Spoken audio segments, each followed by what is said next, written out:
These are some spectacular photos. Yeah, we have a lot of this kind of stuff at home, too. Huntsville attorney Tazewell Shepard III is definitely blessed with some historic snapshots, all part of the legacy from his grandfather, Alabama Senator John Sparkman. Another legacy comes from his dad, seen here as a youngster in Mobile.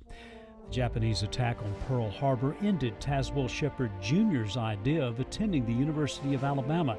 Instead, he ended up on a Navy cruiser in the Pacific. You know, he didn't talk a lot about specific combat issues because he saw friends killed, he saw a lot of action. He was in harm's way quite a bit. In fighting at Guadalcanal aboard the USS San Francisco, Ensign Shepard earned a Navy Cross for bravery. Nearby, another young naval officer was also making his heroic mark in the Pacific.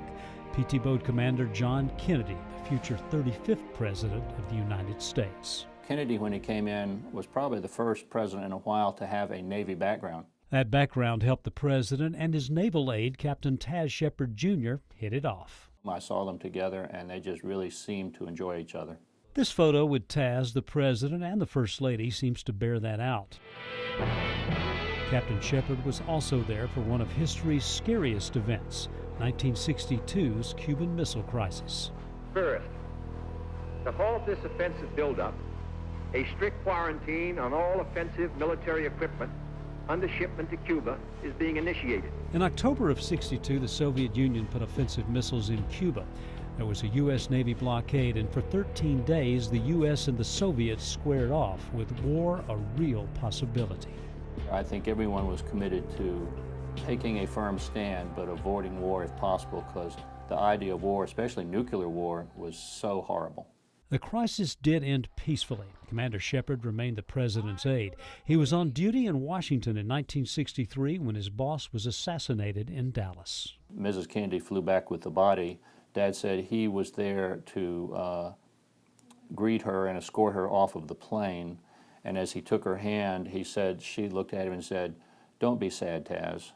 And he was so struck that the widow was comforting him. This card from the First Lady, an indication of the relationship the Kennedys had with Taz Shepard Jr. He would go on to retire as a Rear Admiral, but there was more than just high rank and a front row seat to history. He would go back and reminisce about being a boy in Mobile and swimming in the bay and stealing figs off of his grandparents' fig tree in the backyard just as much. He loved life. And his family.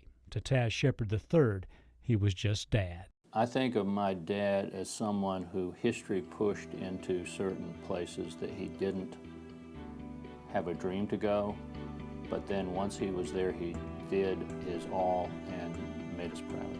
Steve Johnson, WHNT News 19.